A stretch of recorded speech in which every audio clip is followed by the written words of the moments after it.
Assalamualaikum warahmatullahi wabarakatuh.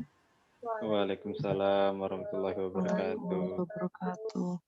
Baiklah, pertemuan kali ini kami akan membahas teknik instrumentasi bimbingan dan konseling dalam kebutuhan peserta didik. Ya, anggota kelompoknya terdiri dari Amelia Dila Selvia, Bahagia Rambe, Misna Razia, dan saya sendiri Suryati Aulia Sibuan.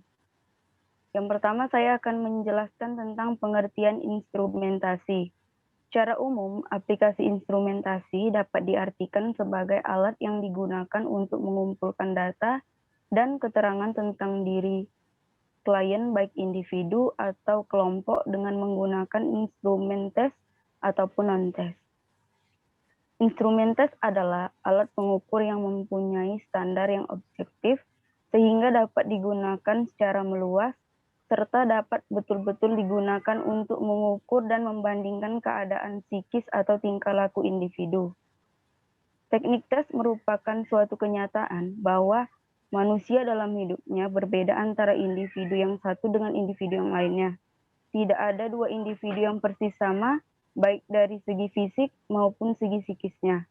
Sedangkan instrumentasi non-tes adalah alat yang digunakan untuk melihat gambaran tentang kondisi responden atau mereka yang mengerjakan instrumen melalui pengadministrasian yang dilakukan oleh penyelenggara atau konselor.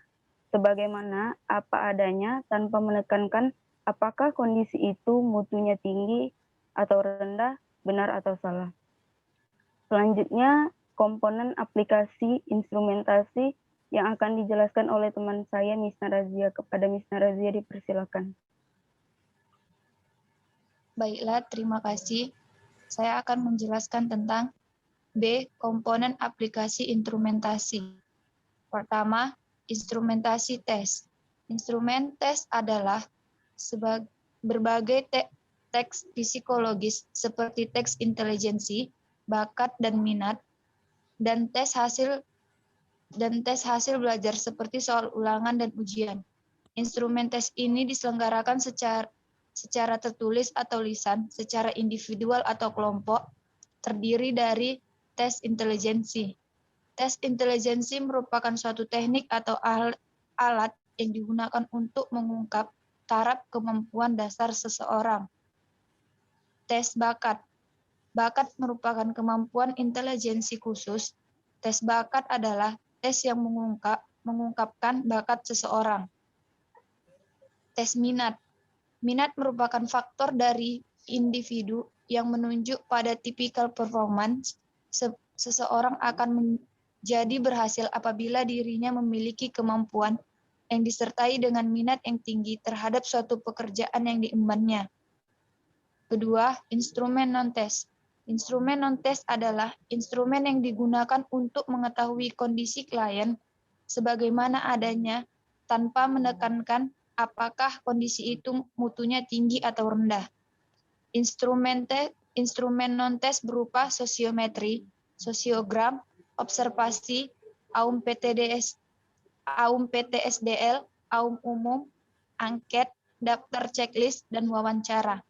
Seperti instrumen tes, instrumen non-tes juga ada yang diselenggarakan melalui tulisan dan lisan, secara individual atau kelompok.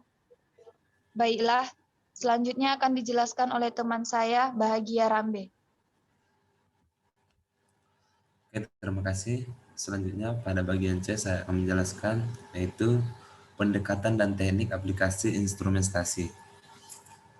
Pendekatan dan teknik yang digunakan aplikasi instrumentasi meliputi yang pertama, penyiapan instrumen dan responden. Penyesuaian antara instrumen yang digunakan dengan masalah yang dihadapi klien sangatlah diperlukan agar pengungkapan masalah yang dihadapi klien dapat berlangsung dengan optimal. Dan yang kedua,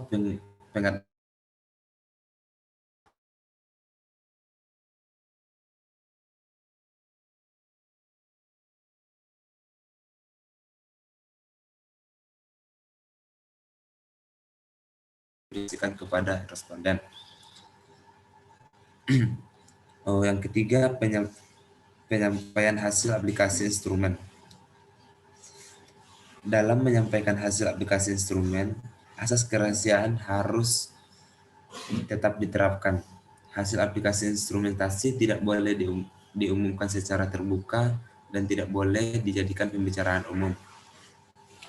Apabila hasil tersebut akan didiskusikan dalam kelas, maka dalam penyajian diskusi tersebut tidak boleh menyebut nama dari klien yang bersangkutan. Oke, selanjutnya akan dibahas oleh teman saya Amelia. Oke, terima kasih. Selanjutnya saya akan membahas tentang langkah-langkah dalam pelaksanaan analisis kebutuhan peserta didik. Yang pertama, ada identifikasi data. Kegiatan identifikasi data ini bermaksud untuk meneliti, menelaah, mencari, menemukan, mengumpulkan, mendaftarkan, mencatat data dan informasi.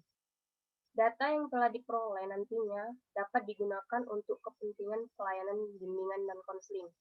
Selain itu, juga dapat dimanfaatkan untuk pendukung serta mempermudah dalam menyusun rencana program bimbingan dan konseling yang akan dilaksanakan. Yang kedua, aplikasi instrumentasi. Aplikasi bimbingan dan konseling ini bermaksud untuk mengumpulkan data dan keterangan tentang peserta didik atau konseling, baik secara individual maupun kelompok. Keterangan tentang lingkungan peserta didik atau konseling dan lingkungan yang lebih luas, termasuk di dalamnya informasi pendidikan dan jabatan. Pengumpulan data dan keterangan ini dapat dilakukan dengan berbagai instrumen, baik tes maupun non-tes. Yang ketiga, himpunan data. Himpunan data ini mencakup semua usaha untuk memperoleh data tentang siswa, menganalisis dan menafsirkan data, serta menyimpan data itu. Dalam hal ini, salah satu di antara tugas guru bimbingan dan konseling adalah melaksanakan segenap program kegiatan pendukung, sedangkan himpunan data merupakan bagian dari kegiatan pendukung. Kegiatan penyelenggaraan himpunan data ini meliputi perencanaan, pelaksanaan, evaluasi, dan laporan. Kemudian yang keempat, analisis data. Tahap analisis ini sangat tergantung pada jenis data dan informasi yang telah diperoleh selama proses pengumpulan data. Data dan informasi yang diperoleh dari hasil angket, DCM, AUM, dan sejenisnya biasanya dianalisis secara kuantitatif dan disajikan dalam bentuk frekuensi, persentase, dan grafik. Sedangkan data dan informasi yang didapat dari observasi dan wawancara biasanya dianalisis secara kualitatif. Baik, yang kelima, tindak lanjut. Kegiatan ini merupakan salah satu komponen manajemen program yang esensial dalam program bimbingan dan konseling. Tanpa adanya kegiatan ini, maka dapat dipastikan bahwa penyelenggaraan pelayanan bimbingan dan konseling di sekolah belum optimal. Pelaksanaan tindak lanjut haruslah disesuaikan dengan kebutuhan dari masing-masing peserta didik.